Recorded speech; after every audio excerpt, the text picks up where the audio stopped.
Okay, so a very good morning, all of you, in today's Sunday's class, and this is weekly current affairs. That is in economics area. So let's understand the topics. There are broadly 4 topics that we'll be discussing today. Now it will be 1 hour session. Then after that, I'll be taking doubts one to one if there are any related to preparation or any other issues. Now the first news is about government will revert to centralized procurement of vaccine. यानी जो vaccines हैं, I'll give you a little history about the vaccines, how things were there in the beginning and how it has changed in the past few months. So starting में जो vaccine का process था, everything was centralized, and which means that government of India will purchase the vaccine, okay, from the manufacturers, and then government of India will centralize it naturally, and then it will be given to the states. But the direction of government of India will be there. Government of India बताएगी भी हम कैसे करेंगे. And in the beginning, government kept 35,000 crore in the budget also. Budget is a साल में government एक budget put करती है, and the budget is basically an annual financial statement, which means that government पूरे साल में जो खर्च करने वाली है, whatever they want to spend over the year, the government will keep that money separate for that particular purpose. So vaccine procurement के लिए government ने 35,000 crore had made a provision in the budget. So that was centralized, and then first government said that we'll do for medical professional, okay? Then the second would be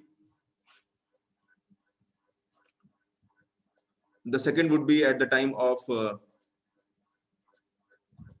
just hold on guys, just hold on. Then 60 plus, then it was changed to 45 plus, the comorbidity, and this was all centralized in nature. Okay, now coming to, just give me a few seconds guys.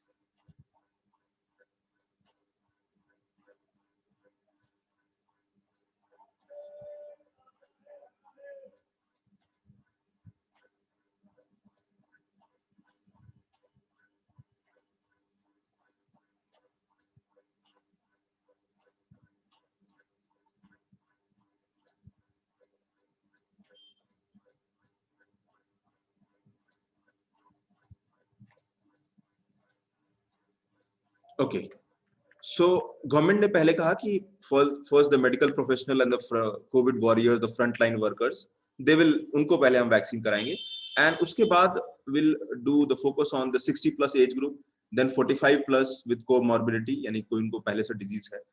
That was it. Now, but the second wave came, and second wave changed the dynamic. So April, mid March के बाद second wave आया, and mainly it peaked in the April and May period. जब second wave आया, the entire approach of government was questioned. उन्होंने कहा भी, because second wave impacted the common people, okay, it impacted common people, it impacted younger people, and the death rate also went up. Second wave में death rates बहुत तेजी से बढ़ा, and that is where government was criticized कि आपका vaccine policy is not right and it should be open for everybody. And that is where तो फिर many states started demanding, और states ने कहा कि भी हमको आप give us power. Right now everything is centralized. आप decide कर रहे हो कि vaccine किसको मिलना चाहिए, किसको नहीं मिलना चाहिए, and you are paying for it. We can also do that. We can compete. हम भी जाके vaccine को purchase कर सकते हैं, and we want decentralized mechanism जहाँ पर हम decide करेंगे किसको vaccine देना है, किसको नहीं देना है. For example, if we feel that the working professional even in below the age of 45 को मिलना चाहिए, तो हम उनको देंगे.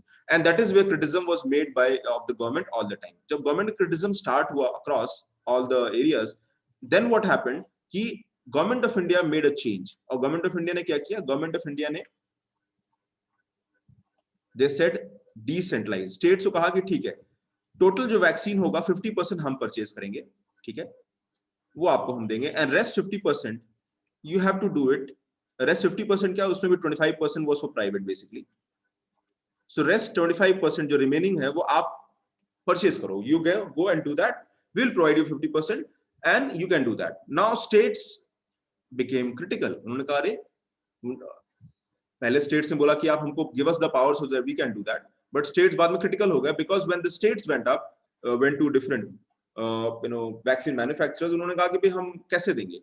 Now there was a debate among states कि हम साथ आ जाएं या फिर individual हम procure करें. In fact, म्युनिसिपल कॉर्पोरेशंस भी सोचने लगे कि हम भी जो है वैक्सीन को परचेज करें, but almost this all happened in during the period of May, क्योंकि 1 मई से गवर्नमेंट ने 18+ को अलाउ कर दिया। 1 May was the period when government said कि 18+ को वैक्सीनेट आप करा सकते हो, हम 50% आपको वैक्सीन देंगे। नाउ स्टेट्स चाहता था वैक्सीन कराना, बट उनके पास रिसोर्सेज नहीं थे।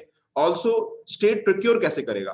If I go to now the states will be competing among themselves, अभी 28 स्टेट्स है, सब आपस में कॉम्पीट करेंगे and the prices will be higher obviously if everybody come together, और हम एक साथ अपना कोट करेंगे एंड वी गिव, बिकॉज यहाँ पे गवर्नमेंट ने जो भी वैक्सीन प्रोक्योरमेंट किया है सबको उन्होंने गवर्नमेंट में एडवांस पेमेंट्स किए, government made advance payment to everybody, and that is where this whole was criticized and Supreme Court also questioned. Supreme Court ने question किया गवर्नमेंट को कि भाई आप क्या कर रहे हो, this giving power to states या states को करना, it is not feasible.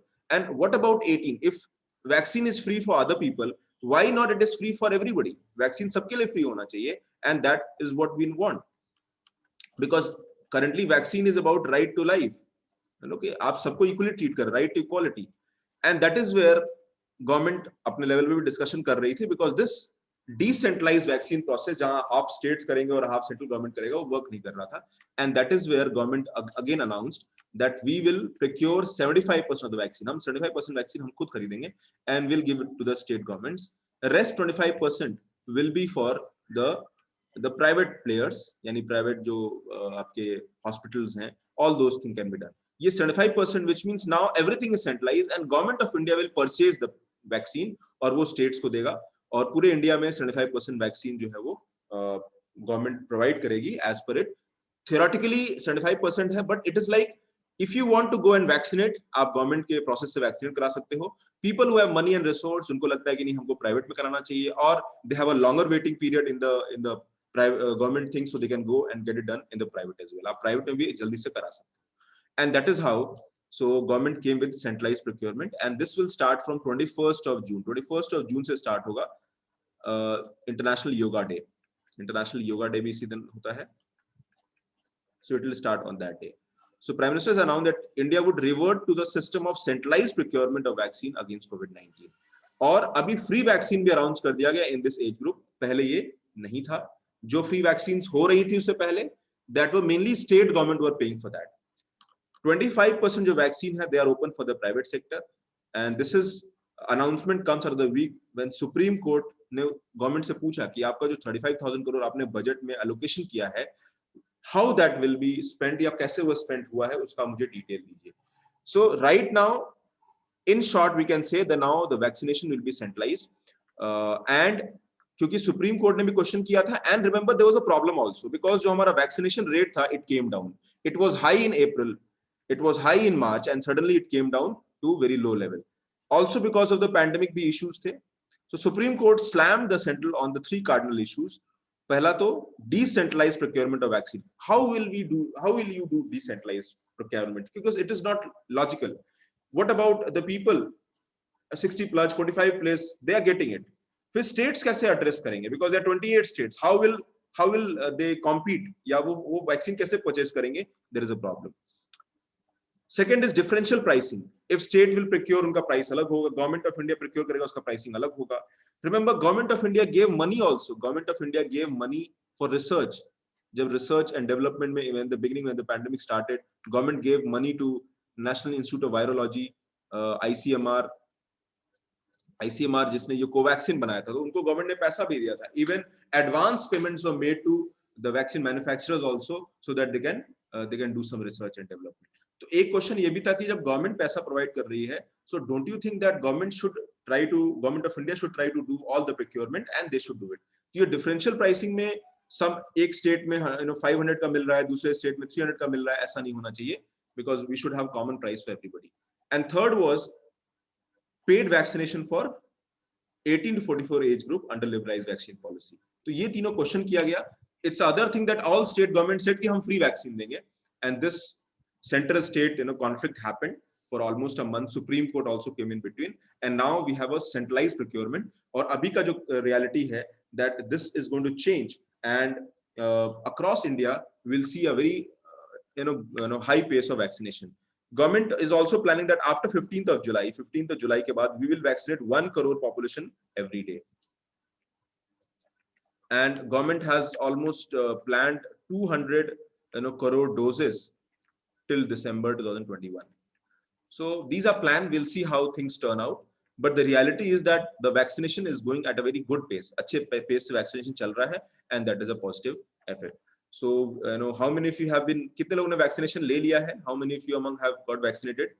हाँ, कितने लोगों ने vaccination करा लिया है? Among you all, get your slot ASAP. Okay, so Disha has got the vaccination. Kush Kunal also good.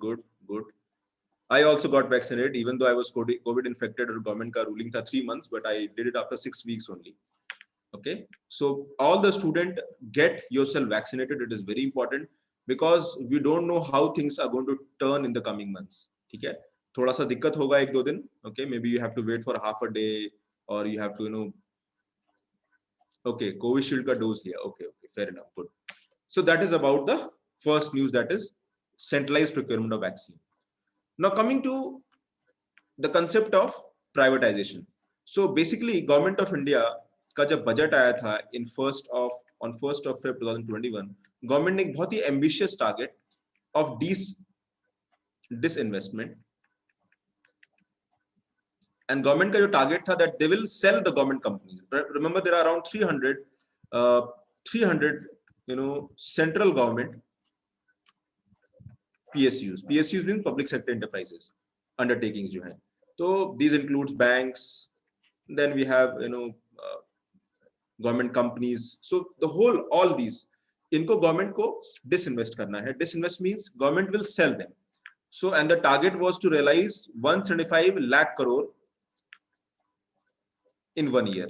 2021 में हमको इतना realize करना है in the financial year. Now government had targeted, and at that time COVID had not come. Also because of the first wave, the banks were facing problem. इसमें एक और aspect important है, that if you have witnessed the news from past few years, you will understand that कि हमारे India में government जो है, there are banks की बात करते हैं, there are currently 12 banks. Earlier there were 21 banks. Now they have been merged to 12 banks. And these 12 banks में government क्या करेगी? Government will sell some banks, will privatize them. So disinvestment करने का मतलब है government will sell them. They will privatize them, and privatize means government will sell the bank, and that is how government will generate revenue. अभी हम government का bank है, government उसको बेच देगी, government revenue generate करेगी, and the bank will be taken care by the private people, and they will run it efficiently. अगर मैं आपको बताऊं, at currently India में almost 70% of the banking is by government, and 30-35% banking is from the private sector. Private sector banks are doing relatively much better, except 1 or 2 banks like Yes Bank. All the other banks are profitable. They are doing very good profit. We have mega banks like SDFC, ICICI, Kotak, and they are doing very well. If we compare them with the performance of the public bank, government के जो public banks हैं, तो वो अच्छा perform नहीं कर रहे हैं, and that is precisely because these public banks have been facing problems since last 7-8 years. 2013 onwards के बाद जो हमारे nationalized banks हैं, they are facing problem of, that is public banks, they are facing problems of high NPAs. High NPA मतलब जो loan दिया है वो default हो गए हैं, non performing asset. So bank जब loan देता है तो bank उसको asset treat करता है. Okay, so the loan given by bank is an asset. Now when bank gives loan and 90 days तक no repayment happens, यानी EMI is not paid, then bank इसको treat करता है NPA, non performing asset. यानी bank अगर आपको loan देता है और आप 90 days तक पे मत करो EMI, so bank will treat that loan as non performing asset. Then bank can do other things. Bank आपके पीछे पड़ेगा, the bank will try to push you. Bank can also sell the, मान लो आपने किसी के अगेंस्ट लोन लिया है, आपने, you have given land paper, property paper, okay, या आपने बैंक में आपका FD है, आपका सेविंग अकाउंट है, तो बैंक वो सारा पैसा ले सकता है if you are not repaying the loan. So 13 onwards, public banks, public sector banks, they are facing high NPAs, they are in losses, and that is where banking reforms have been conducted. बहुत सारे banking reform किए गए in the past 7-8 years, and these banking reforms were mega reform. Government का objective था कि कैसे हम banks को professional बनाएं, and how do we reduce the losses of the bank, और bank को कैसे हम profitable बनाएं, and that is where banking reforms were conducted, and one of the reform was merger of bank, which happened 2 years ago.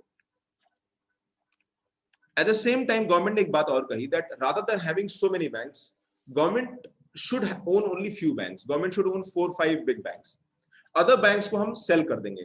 And when we'll do the selling, that will be under the provision called privatization. हम bank को privatize कर देंगे. But this was before COVID. And when the COVID came, it looked like that banks are stabilizing and now things are going on the positive track. But the first wave, second wave, so bank again started facing problem because bank ke loan or disturb ho gaye. Now, when the budget came in the Feb 2021, government said that we will privatize 2 public sector banks. Abhi news mein bhi chal raha hai, there are 2 public sector banks which might be privatized, the Central Bank of India and Indian Overseas Bank. We don't know, I mean, maybe the final,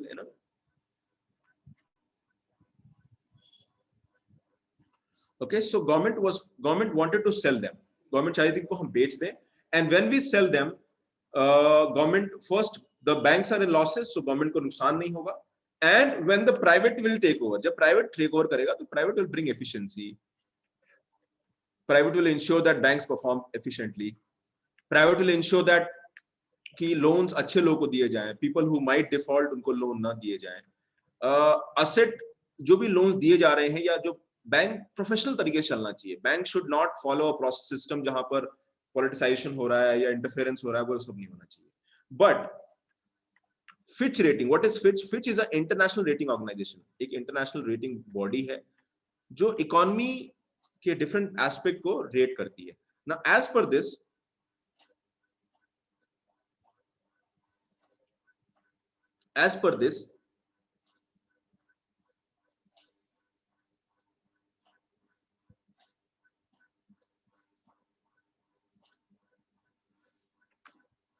as per this rating, now that government is going to अगर government cell करती है public banks को, if government sell these public banks, then the balance sheet of these banks are already bad. Balance sheet मतलब banks are in losses, they are not doing so well. So privatization का जो government का target है, which government wants to achieve, that is 1.75 lakh crore, might not be able to achieve. So the central plan to privatize public sector banks could delay on account of high stress level in banks' balance sheet due to COVID-19. Okay, so heightened stress could delay privatization as per the rating agency. Now, what is the problem? Problem multiple hai. Problem पहला है, this whole process of privatization comes under disinvestment. Disinvestment मतलब government अपने shares को sell करती है. Government is selling of government of India's bank. Now, these shares will be purchased by the private people, private companies, or people like you and me also, individuals भी purchase कर सकते हैं. And government will reduce the ownership. Government will no more be the owner. Automatically, people who will have a control over the bank, now they will professionalize the bank and make it more efficient. So, but right now, as per Fitch का कहना है that the selling of the bank will be problematic for multiple reasons. The first is the banks have weak governance framework. अभी कोई loss making bank को कौन purchase करेगा? Just think logically, who is going to purchase the loss making bank? If a bank is loss making, why would you purchase? So another debate is, which government usually which is mainly given, that अगर कोई profit making company है तो उसको आप sell करोगे, people will purchase because it is profit making. But if a company or bank is weak in terms of governance, यानी उनका system खराब है, उनका organization में चीजें अच्छे से नहीं चल रही हैं, so there will be weak governance framework. तो ये जो structurally weak governance framework है, ये एक major challenge है, and that is where the banks which are not run on professional lines, even the private player, even if they purchase, the price वो नहीं देंगे, वो कम price देंगे. Also, banks are facing losses. Banks are under losses. The profits are very low. They are losing business. They are losing money. The loans जो उन्होंने disburse किए थे, those loans are not performing. Okay, so that is another reason. And third is weak performance overall. And third is asset quality problem. Asset का मतलब एक term होता है asset. Asset means जो loans banks देती है. अभी ये loans fail हो रहे हैं, which means NPA is going up. NPA बोलते हैं, NPA means non-performing asset, as I discussed. Now, when non-performing बढ़ता है, तो then RBI क्या करता है? RBI tightens. RBI फिर strong response करती है. जैसे अगर बैंक लॉस में चलता है, now where अगर मान लीजिए आपका बैंक है और बैंक लॉस में चलता है ना, आरबीआई आपको और मुश्किल कर देगा, बिकॉज आरबीआई कहेगा कि जो पैसा, मान लीजिए 100 करोड़ आपके पास डिपॉजिट है, and out of that 100 crore, 10 crore, 90 crore loans है, 90 crore are doing well, but this 10 crore is doing bad. Now if this is NPA, तो आरबीआई क्या कहेगा, अरे एनपीए हो गया, एक काम करो, ये जो 90 करोड़ है या जो तुम्हारा प्रॉफिट है उसमें से keep some money against this loss, यानी ये जो लॉस हो रहा है इसके लिए भी against you keep some money. So what happens, bank का लॉस बढ़ना स्टार्ट हो जाता है. बैंक्स हैव टू प्रोविजन, यानी बैंक का जो नुकसान वाला पैसा है उसके अगेंस्ट आरबीआई इनको फोर्स करती है that they have to keep extra money, because otherwise वो जो 10 करोड़ लॉस हो रहा है वो पैसा तो वापस नहीं आ रहा है, but at the same time अगर बैंक किसी और का पैसा भी ऐसे ही लॉस होगा तो मे बी बैंक कल को बंद हो जाएगा. So bank should try to reduce this losses, और जब तक ये लॉस कम नहीं होते हैं bank will have to do provisioning. Provisioning का मतलब है bank will have to keep extra money for that, और extra money will come from their own profit, their from their own pocket, and that is how it is. So what we are witnessing, there is asset quality problem. Asset means जो उनका asset, जो loan portfolio, जो loan दिया है उसका quality खराब है, and कोई भी प्राइवेट बैंक, कोई भी प्राइवेट कंपनी या प्राइवेट इंडिविजुअल बैंक को परचेज करेगा, so why will they purchase a poor bank और बैड बैंक और a bank which is not performing well, और बैंक में जहां पर ऑलरेडी इतना सारा प्रॉब्लम्स है. So these could be there, and heightened stress is mainly behind the reason, and one big reason is of course the reason of covid has impacted business heavily, and covid is not going to go away, and covid ka after effect will be very high on the banking sector, especially in the coming months, coming years. I would say, I think अगले 2-3 साल लगेंगे banks को pre COVID level पे पहुंचने में. Okay, now reason behind resistance, other और भी reason. The first is investor might interest might be muted, यानी इन्वेस्टर जो बैंक्स में इन्वेस्ट करना चाहते हैं वो इन्वेस्ट नहीं करना चाहेंगे. व्हाई, बिकॉज सेंट्रल बैंक यानी आरबीआई ने उनके ऊपर बहुत सारा रिस्ट्रिक्शन लगा रखा है, and hence they might not be interested. अगर कोई इंटरेस्ट तभी होगा जब बैंक को गवर्नमेंट जो है रिवाइव करके अच्छे से किसी को बेचने की कोशिश करेगी, तब हो सकता है. The second is more resistance from trade union. अभी बैंक के जो एम्प्लॉइज हैं, now when they joined the bank they had a feeling कि हम एक गवर्नमेंट बैंक ज्वाइन कर रहे हैं और हमको स्टेबल जॉब मिलेगा, स्टेबल इनकम मिलेगा. But once you start selling them, these employees they fear that the bank will be privatized, and ये जो हमारा सेफ्टी नेट है कि गवर्नमेंट जॉब हम करते हैं वो सेफ्टी नेट चला जाएगा, and hence these trade union people are oppose that. तो बैंक के लोग जिन्होंने अपना जो यूनियन बना रखा है, they are opposing that. The third is work culture differences. Work culture differences and more bureaucratic organization practices at public sector bank also pose a challenge. यानी जो work culture difference है वो, so you work in a private bank, you work in a government bank. एक private bank में culture bureaucratic होता है. Bureaucratic means rules follow होते हैं या रूल ड्रिवन होता है, आउटकम पे फोकस नहीं होता है, प्रॉफिट जनरेशन पे फोकस नहीं होता है, too much rules and regulation follow होता है. On the contrary private bank relatively आपको अच्छे से फैसिलिटीज प्रोवाइड करती हैं. सो दीज पीपल जो ये बाद में बैंक सेल होगा when they become private bank, how will they perform, क्या वो परफॉर्म कर पाएंगे, because they have been, they are maybe focused towards a culture जहां पर उनसे परफॉर्मेंस करवाना मुश्किल होगा. So these are the fears which might happen, which might delay the privatization as per the Fitch rating agency. So that is 2. Okay, now coming to the third news. ये clear हुआ सबको? Any issues? Everybody, are you able to understand what I'm discussing?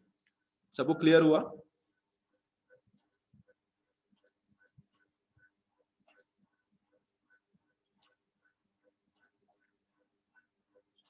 Okay, good. Now let's move to the next.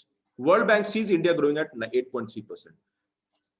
Means World Bank has revised the growth rate. World Bank is a bank which helps the poor countries mainly. They provide loans, cheap loans.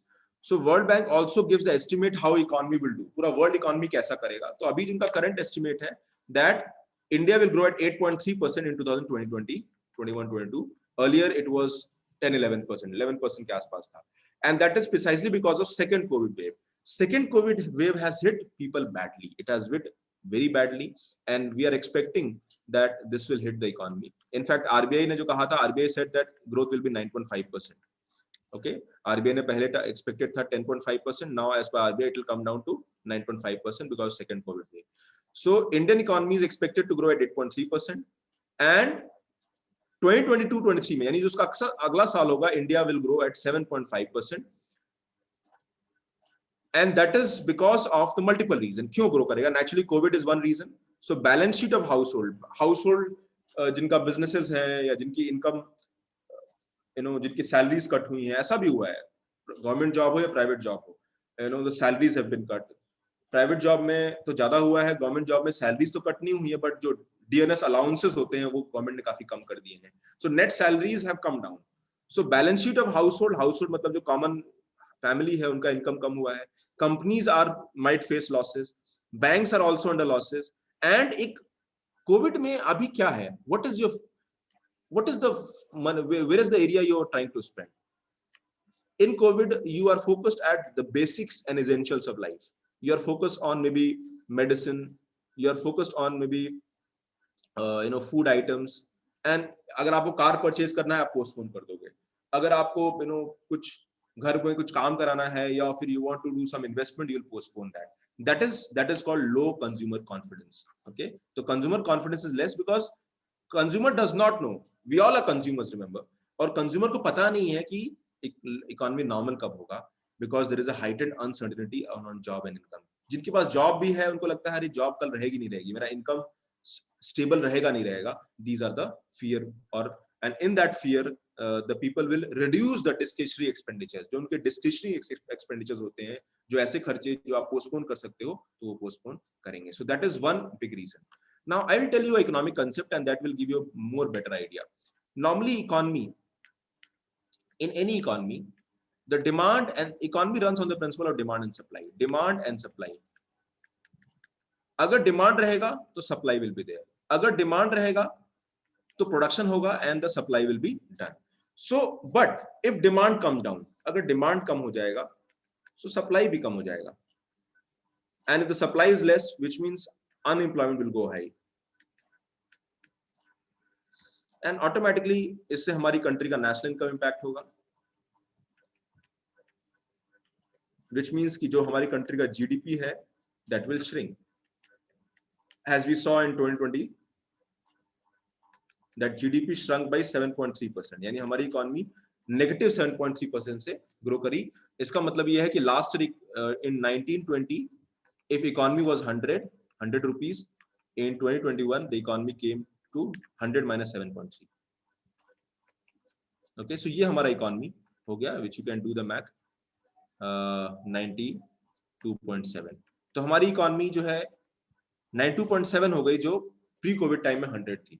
That is precisely because of the muted demand. Now where will the demand come from? Demand कहाँ से आती है? And अगर हम पूरी economy की बात करते हैं तो we talk the word called aggregate demand. Aggregate मतलब total. Aggregate demand of what? Aggregate demand of the economy. और हम economy terms में उसको Y signify करते हैं. So Y is the aggregate demand. Demand comes from 4 areas. Okay, again note it down. Demand comes from 4 areas. The first is private consumption. Okay, so P is private consumption. Private consumption, people like you and me जो भी spend करते हो, you are spending on food, routine item, you are spending on, आप कुछ purchase कर रहे हो, car purchase कर रहे हो, all that is consumption. Okay, so first is private consumption, इसको हम C भी ले सकते हैं. Okay, private consumption, so C is consumption. Then second is I. अभी आपका income है let's say 50,000 rupees and आप 40,000 अपनी salary spend करते हो on your daily basics of life, अपना rent देते हो, सारा everything. 10,000 is your saving. अभी 40,000 आपके mainly consumer expenditure में चला जाता है. For example, I have a family, so I'll have to pay my rent, I'll pay the fees of my children studying in school. Basic हो गया, food हो गया, basic expenditures हो गए, routine life में जो होते हैं. Then the saving. अभी मैं saving क्या करूँ? Now let's say this is a saving. So I will try to spend the saving. मैं savings को कहीं क्या करूँगा? मैं invest करूँगा. So the second demand will come from investment. ठीक है? तो जो लोग भी होते हैं investment करते हैं. Investment can come from private people, and investment can come from government also, or investment can come from the corporates also. जो companies हैं वो पैसा market में invest करते हैं. So there is investment. So second demand will come from investment, and third demand will come from government. Government is a big expenditure. Government expenditure बहुत ज्यादा होते हैं. Government कहाँ spending करती है? Government spends everywhere. Just look around. जहां भी government right now in COVID, government is giving medical facilities. Government is helping you. So that will be government अगर कुछ खरीदती है, government डिफेंस प्रोक्योरमेंट कर रही है, गवर्नमेंट रोड बनवा रही है, so all that, government salaries भी दे रही है, सो वो सारा जो है यहाँ पर गवर्नमेंट एक्सपेंडिंग्स में आ जाता है. And then the last one is net exports, NX. So you can say X minus M. X is export and M is import, which means net exports. So अभी डिमांड यहाँ से ही से चार जगह से आती है पूरी इकोनॉमी में. अभी हमारा डिमांड ये वाला जो पार्ट है C&I, they together account for 75% of India's GDP. यानी पूरी इकोनॉमी में 75% डिमांड कंज्यूमर एंड इन्वेस्टमेंट से आता है, and that too consumer account more than 50%. यानी पूरी इकोनॉमी का जो डिमांड है 50% ज्यादा वो यहाँ से आता है. So investment is also muted. Investment क्यों म्यूटेड है? बिकॉज अनसर्टेन है. आप एक बिजनेसमैन हो और आपको इन्वेस्टमेंट आप कुछ कंपनी लगा रखा है या आप कुछ काम कर रहे हो, बिजनेस कर रहे हो, और तो आप अभी क्या करो, कोविड में आप चुपचाप बैठोगे, आप वेट करोगे लेट्स थिंग्स गो नॉर्मल. पैसा होगा तो भी, पैसा नहीं होगा तो आप इन्वेस्ट करोगे ही नहीं. But even if you don't have money, you will try to reduce your investment. So aggregate demand is actually coming down in the economy, and that is a bad thing. What is a way forward? Way forward is कि हमारे आपके जो consumer confidence है उसको बढ़ाना है, and people start spending. अगर आपका पैसा भी है तो आप postpone कर रहे हो spending को, because you don't know how things will turn out. And that is how it is very important that we try to revive this investment. We try to revive the consumer confidence. So जब unlockdown होगा, economy will work and the consumer confidence will come back. So that is where the GDP or incomes of the country is going down. तो ये uncertainty है job या income में. World economy is expected to expand at 5.6%, यानी world economy भी shrink करेगी. और pre COVID level से तभी भी, इवन इन 2022 में प्री कोविड मींस 2020 में प्री कोविड था, तो प्री या 2019-20 में कोविड था, तो उससे भी नीचे हम रहेंगे. यानी प्री कोविड टाइम से भी 2% नीचे हमारा वर्ल्ड का इकोनॉमी रहेगा, वर्ल्ड जीडीपी रहेगा. ठीक है, तो वो जीडीपी मतलब कंट्री का इनकम, वर्ल्ड जीडीपी मतलब वर्ल्ड का इनकम. अभी सबकी इनकम को हम ऐड कर देंगे, सो वर्ल्ड इनकम या वर्ल्ड जीडीपी हो जाएगा. तो वर्ल्ड जीडीपी विल ग्रो 5.6%. लेकिन जो ग्रोथ होता है ना, वो ईयर ऑन ईयर देखते हैं. The growth is in year, मतलब आप लास्ट ईयर से कंपेयर करते हो करंट ईयर को. सो कोविड में ग्रोथ कम था, पोस्ट कोविड में ग्रोथ बढ़ेगा, या कोविड जब थोड़ा डाउन होगा, वैक्सीनेशन अच्छे से होगा तो ग्रोथ बढ़ेगा. But still economy will not be to the pre COVID level. Pre COVID level तक हम नहीं पहुंच पाएंगे, और ये बहुत बड़ा चैलेंज है across the world, which means across the world people will see job losses, across the world people will see lower investment, across the world people will see the challenges happening in the economy.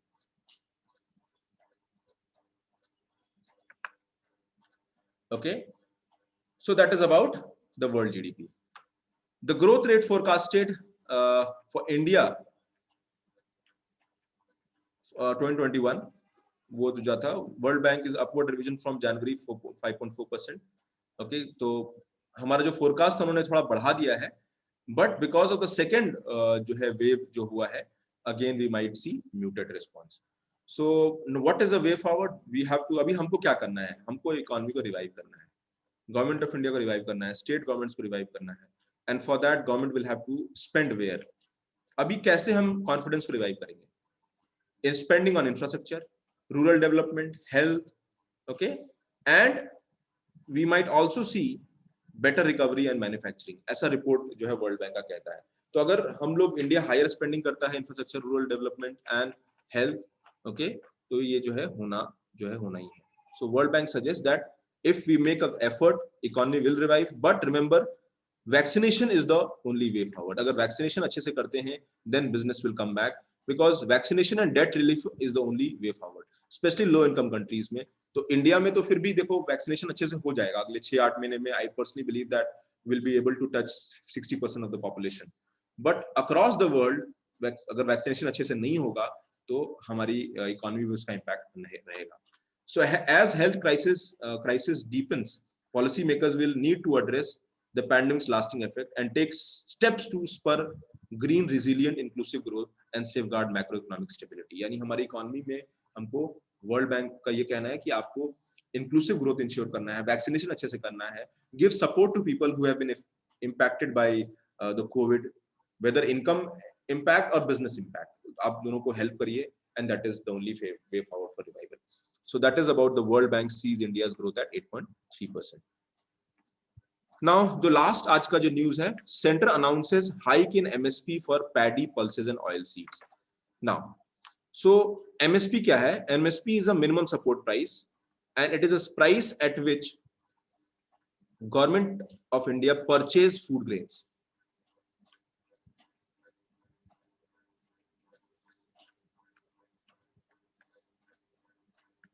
Okay, so farmers are upset कि भाई ये जो price MSP बढ़ाया है वो बहुत कम बढ़ाया है। सो एमएसपी जो है गवर्नमेंट 24 क्रॉप्स के लिए देती है and twice a year it is being announced. Okay, so government क्या करती है? गवर्नमेंट प्रोक्योर्स, गवर्नमेंट परचेजिंग करती है। क्यों परचेजिंग करती है? गवर्नमेंट अपने लिए परचेज करती है। So government uses MSP as a process, and government procure मतलब खरीदना from farmers, और ये farmers मंडी से procurement होता है और government procure करके then government का जो procurement है it is done by Food Corporation of India, FCI। तो Food Corporation of India जो है करती है, उसके बाद इसको warehouse में रखती है and then it is being transported and given to the state government, और state government जो है सेंट्रल इशू प्राइस पे, CI सेंट्रल इशू प्राइस पर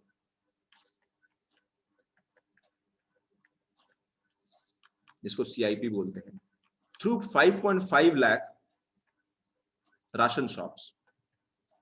ठीक है, तो आप जहां से राशन खरीदते हो, मतलब आप नहीं, जो पुअर पीपल हैं,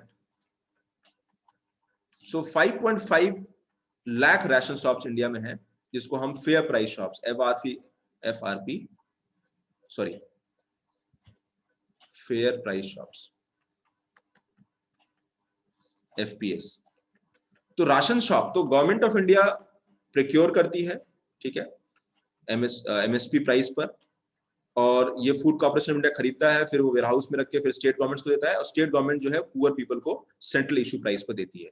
जो सेंट्रल इशू प्राइस है वो बहुत कम होता है, 3 rupees, 2 rupees, 1 rupees, 3 rupees for rice, 2 rupees for wheat, 1 rupees for मोटा अनाज, कोर्स ग्रेन, और ये गवर्नमेंट जो है करती है। तो इसमें गवर्नमेंट क्या करती है? फूड सब्सिडी प्रोवाइड करती है, and this is done through, ये पूरा जो प्रोसेस होता है it is done through national food security act.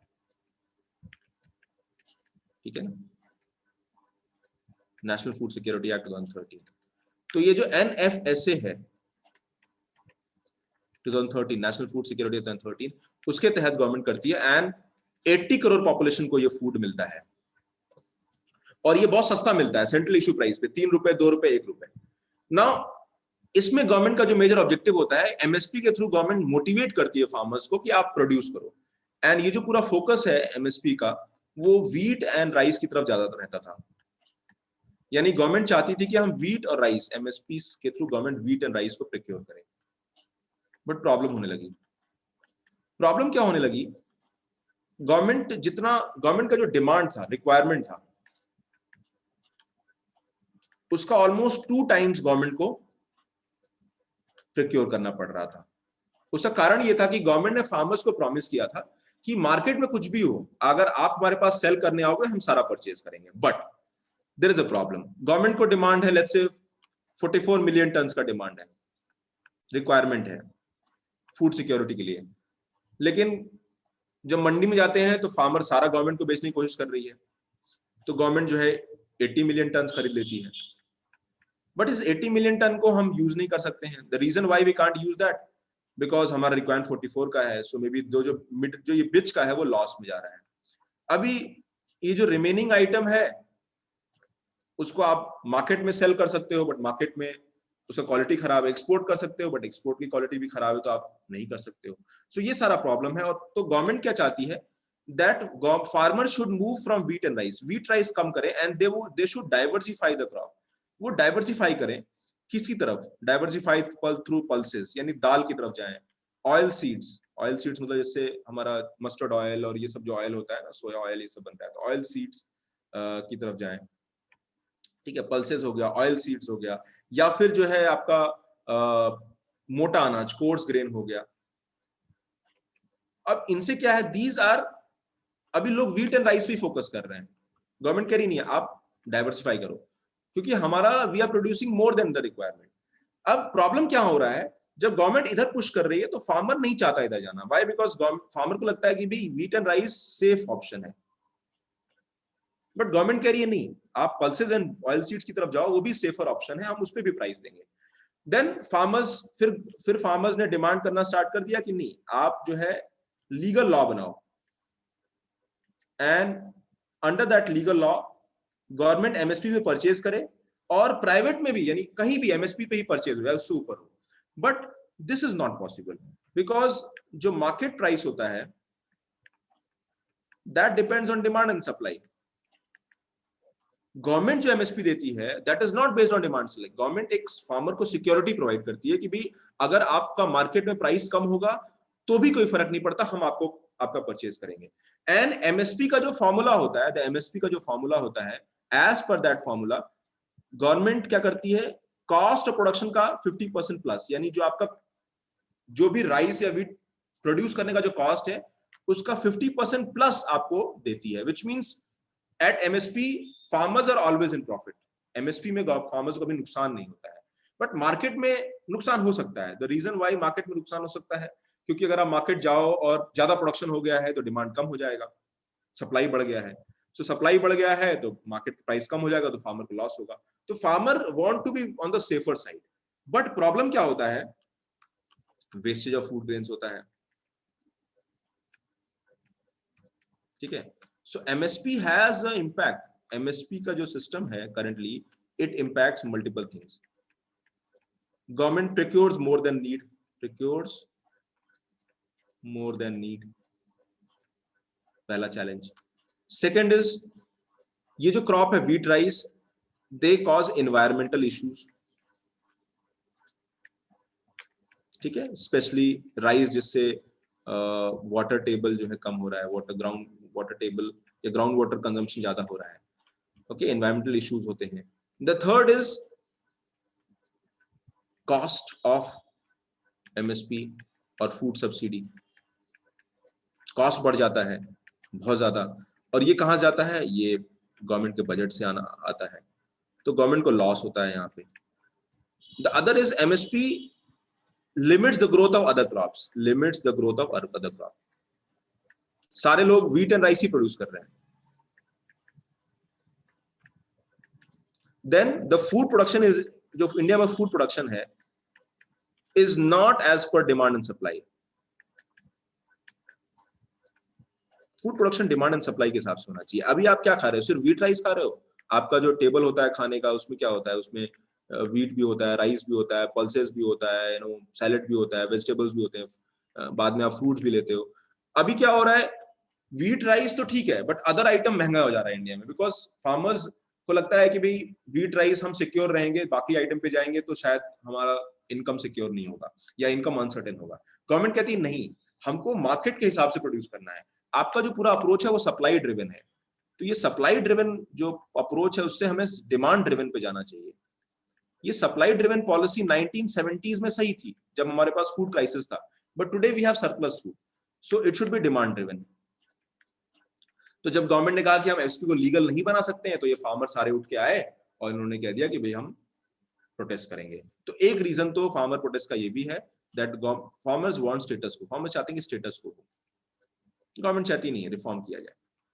Government कहती है कि एमएसपी विड्रॉ नहीं होगा कभी भी, we will never withdraw MSP, but MSP should focus on diversification of crops, यानी जो क्रॉप हमें चाहिए हम वो क्रॉप प्रोड्यूस करें, रादर देन आपके हिसाब से ना करें, हम इकोनॉमी के हिसाब से करें, ठीक है। दूसरा, गवर्नमेंट ने क्या किया, गवर्नमेंट में सारा जो प्रोक्योरमेंट होता है, जो ज्यादा खरीद होता है मार्केट में, वो मंडीज में होता है, और मंडीज आर मोनोपोलाइज्ड, यानी मंडी को मोनोपोलाइज कर रखा है ट्रेडर्स ने। और अब गवर्नमेंट कह रही है कि मंडी सिस्टम को उसमें कंपटीशन लाने की कोशिश कर रही है। Government wants that any place can be mandi, मतलब मंडी पहले क्या था, आप सिर्फ मंडी में बेच सकते हो, बट आज जो नया फार्म लॉ है उसमें मंडी का प्रोविजन जो कंपल्सन होता है वो हट जाएगा, which means government can allow multiple mandis, anybody, you and me can also open a mandi, we can sell anywhere in India. इस तरह के प्रोविजन गवर्नमेंट चाहती है या गवर्नमेंट लॉ के थ्रू लाई, but farmers are opposing that. Why? Because जो beneficiaries हैं, the bigger farmers, the arhtiyas, the middleman है, उनको नुकसान हो रहा है and they are protesting the government. Government कह रही नहीं, देखिए ऐसा नहीं है. And mainly if you see the farmers are from Punjab and Haryana, आपको सिर्फ पंजाब एंड हरियाणा से फार्मर्स मिलेंगे, बिकॉज यही farmers they get almost 70% of the benefit of MSP, या जो current price agriculture price policy है. So government want to reform the agricultural laws and they want to bring azadi to the economic system of agriculture, but farmers are opposing because जिसमें जो big farmers है उनको नुकसान होगा, because जो middleman है, जो बड़ा farmer है, वो लोग एक अच्छा खासा इनका बीच में इनकम जनरेट करते हैं, एंड दैट इनको लगता है कि उनका वो जो सिस्टम है वो डिस्टेबलाइज हो सकता है. That is the uncertainty these people have, and that is where the problem lies.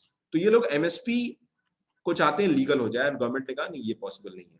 So currently farmers are upset with 3 farm bills, and as I discussed, these protesters are asking for better MSP.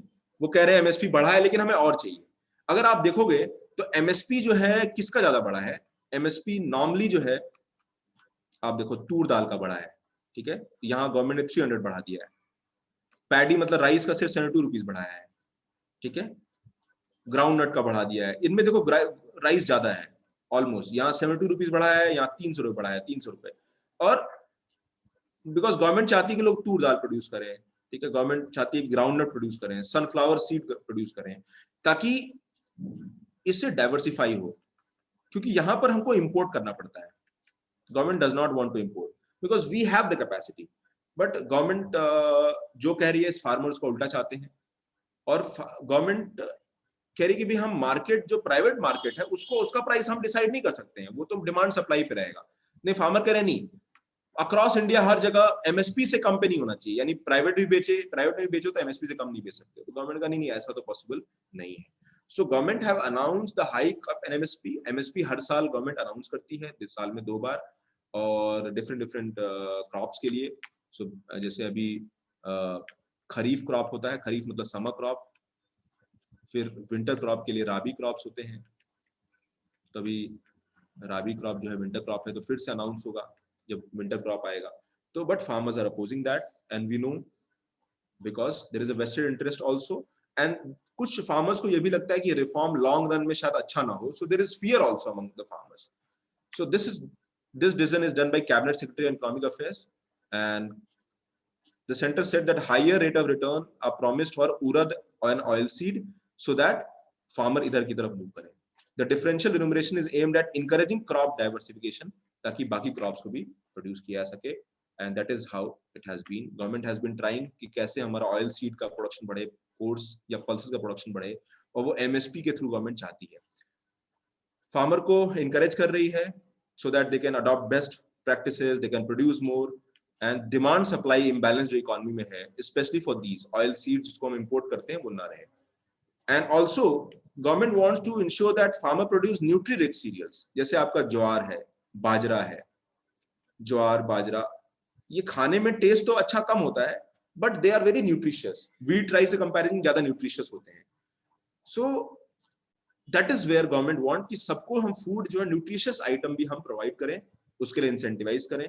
और जो wheat rice का जो to in crop है, इसको हम कम करें, because it has long term impact on ground water table या environmental impact भी होते हैं. So that is how it is. What is MSP, you can read from here. MSP को अनाउंस करती है रिकमेंडेशन पे commission on agriculture cost and price. तो CACP एक बॉडी है जो एमएसपी बताती है कैसे बनेगा, and government of India on the recommendation of cabinet ये जो है फाइनली अनाउंस होता है. So price is fixed by the government to protect the producer against excessive price fall during the bumper production years. So MSP एक minimum guarantee है जो farmer को या producer को जो है help करती है. So that is how it is there. So basically objective MSP to help the farmers, but वो long run में economy को नुकसान पहुंचा रही है, इसलिए government चाहती है कि MSP खत्म ना करें, but उसको diversify करें as per the requirements of the economy rather than what is currently going on. Okay, so that completes the today's topic. Okay, so आज के लिए इतना ही काफी है. You can see all these. If you have any doubts you can ask me. किसी को doubt है आप पूछ सकते हो. मैं अनम्यूट कर देता हूं आपको. The PDF will be shared you just after the class in a while. Any doubts anybody has, you can ask me.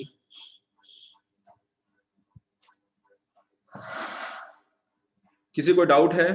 Anything? समझ में आया सभी लोगों को?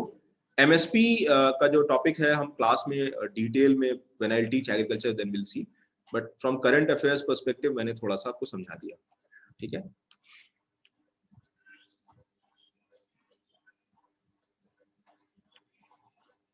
किसी को डाउट?